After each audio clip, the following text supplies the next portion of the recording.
ભરૂચમાં ગત રાત્રિથી જ ધમધોકાર વરસાદ પડી રહ્યો છે। ધોધમાર વરસાદના કારણે ઘણા વિસ્તારોની અંદર નીચાણવાળા વિસ્તારોમાં પાણી ભરાઈ જવાની સમસ્યાઓ વર્તાઈ રહી છે।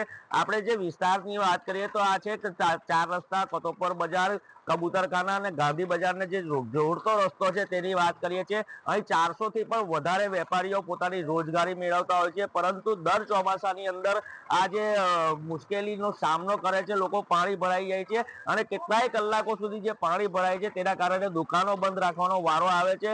પ્રશાસન દ્વારા ઘણી વખત ગટર યોજના પણ અમલમાં મૂકવામાં આવી છે, પરંતુ અવિરત પણ જે વરસાદ વરસી રહ્યો છે તેની કારણે જે પાણીનો ભરાવો છે તે તમે જોઈ શકો છો। તમે લોકોને કેટલી મુશ્કેલીનો સામનો કરવો પડી રહ્યો છે। લોકો પોતાની રોજગારી જે મેળવતા હોય છે તે રોજગારી નથી મેળવી શકતા અને દુકાનો બંધ રાખવામાં આવી છે। અહીં કેટલાક ઘરો પણ આવેલા છે, જે ઘરોને પણ સમસ્યા વર્તાઈ રહી છે, કારણ કે જ્યારે પણ વરસાદ પડે છે ત્યારે ગટરનું પાણી અને વરસાદી પાણી જે છે તે મુખ્ય રોડ પર ફરી વળે છે।